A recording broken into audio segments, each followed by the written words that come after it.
It's probably well into the year when I post this video, but for those of you who are just starting your art journey, think of this as a roadmap, not just for 2026, but also beyond that. Some of this advice might also apply to more intermediate artists like me.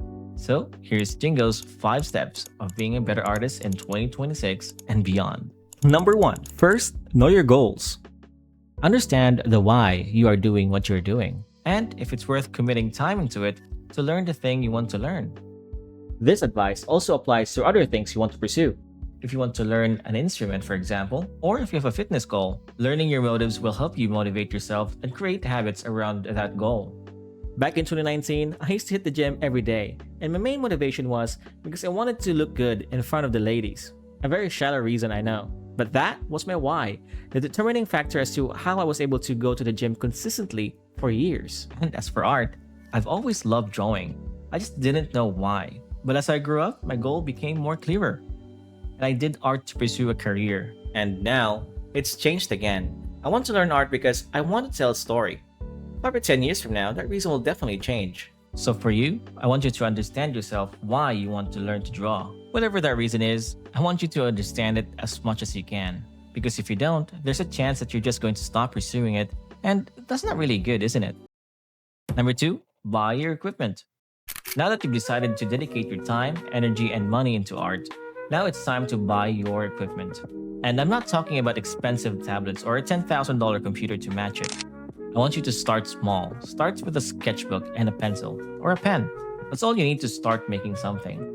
Once you've started drawing your first circle, there's no looking back. You've officially started your art journey. From here, I want you to draw. But don't just draw anything. Draw with intention. Remember, you have a goal. And drawing aimlessly won't get you there. Besides drawing, I also want you to study. And this is also the second part of your equipment. Most of the resources you need to study are for free, and the real world is the best teacher. Go outside with your sketchbook and just sketch everything that you see. Real-life studies is the best thing you can draw as a beginner. But again, draw with intention. Remember that. Observe what you are drawing and ask the why questions. Why is it shaped like this? Why is the shadow like that? And why is that blue light emitting a little bit of green on my shirt? Understanding these earlier on will help you propel your drawing skills faster than just drawing aimlessly. Third change. Number 3, expand your visual library. Your visual library is a collection of everything you've already experienced. Everything around you can be tucked away inside your visual library. To make your library a lot bigger, you need to consume a lot of media.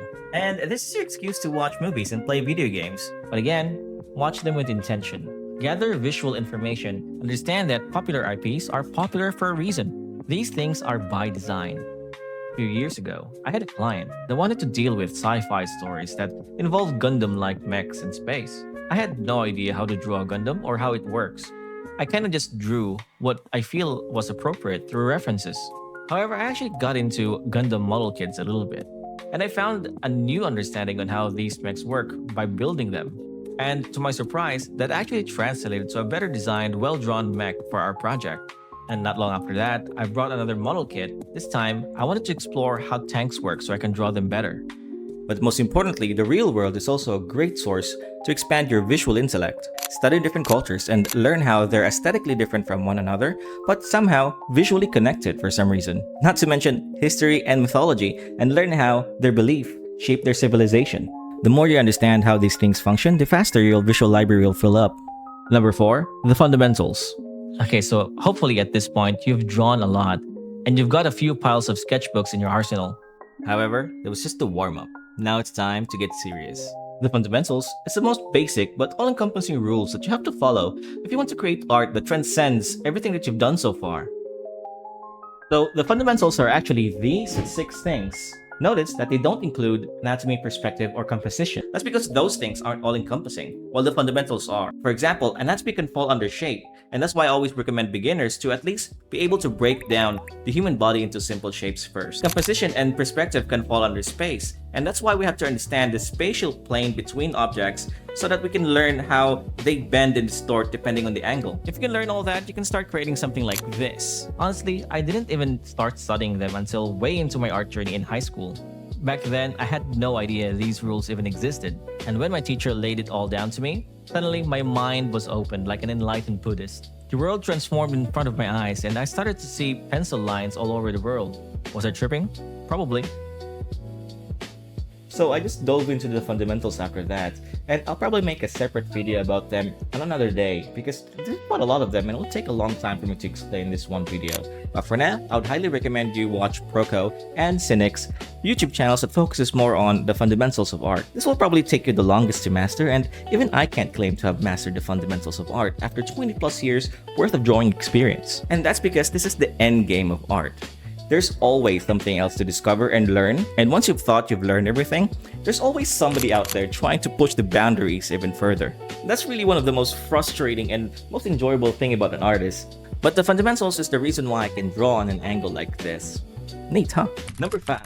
Learn new things. And by this, I mean learn new tools, tricks, and techniques that other artists use, and make them your own. I'm not saying you have to copy their art style and the way they work. I'm saying adapt and assimilate their techniques to something that only you can do.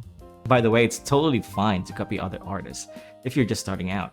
But the great thing about it is that you can never really copy a style or technique at 100%. Not really. So the small deviations is what makes it uniquely yours. And over time, the difference will become more and more obvious until you've developed something completely different. I'm going to borrow from Gulk's analogy here, where he says it's kind of like playing a telephone game, where you can't really copy what the first guy said at 100%. And at the end of the game, what was originally said is now completely different. That's what I mean by copying. But also be honest about your work. Never claim that you didn't take reference from another artist or that you trace a drawing. Tracing is fine too, as long as you're honest about it and that you're not trying to scam people. And if anything, that's what I want you to take from my videos. I think this is what you call a Dutch angle, right? Alright, so you also need to be careful. If you're a beginner, some techniques might be too advanced for you, and you might not be able to grasp it as well. For now, just explore what you can learn, and over time, those advanced things will become a lot more simple for you. And number 6. Learn how to take in feedback. It's a skill. I see a lot of beginner artists make this mistake, where they receive a terrible feedback and they either get angry or disillusioned and loses all morale to continue making art. And that's a big mistake. If somebody criticizes your art, that might not be a slight on your art at all. That person may want to see you win, and so he's giving you feedback that will correct your mistakes. And being able to take in feedback, even from non-artists, is crucial. That's one of the reasons why I improve so quickly. Like I said, I used to make this mistake a lot myself too. But once I quiet down all the angry voices in my head, every time I get bad feedback, I was able to realize that everything that was said about my art was actually true. And I learned how to take in feedback with an open mind. I also think that's the reason why I was able to take my art from this to this in just 3 years. Number 7. Finally, discipline yourself to draw every day. All these things takes discipline. You have to do them every day. Look at PewDiePie. In one of his videos, he drew every day for 30 days, and look where that got him. In fact, I would say he's a great case study for this video, as someone who unknowingly followed all these tips. He drew with intent, he knew what he wanted to draw and why he wanted to draw them. He had his motives straight. For me, I used to draw 10 times a day as a student, and when I decided to take art seriously, I could fill up a whole drawing book in days. It got to a point where I started to buy notebooks instead since they were a lot cheaper. Again, just keep it simple and give yourself some time to improve. Nobody gets good overnight. And learning art takes time and effort, but that's also the best part of it. Art is a lifelong journey, I always say. I know. This all sounds very daunting, and it's not going to be easy. Nobody gets good overnight. But isn't that what life is all about? The journey? It should go without saying, but you have to be absolutely obsessed with art to reach new heights. And that goes for every pursuit of knowledge and skill. Nothing worthwhile is easy. Anyways, thank you very much for watching this video, and like and subscribe and share this video to your friend. Stay tuned for more videos like this. Bye-bye you!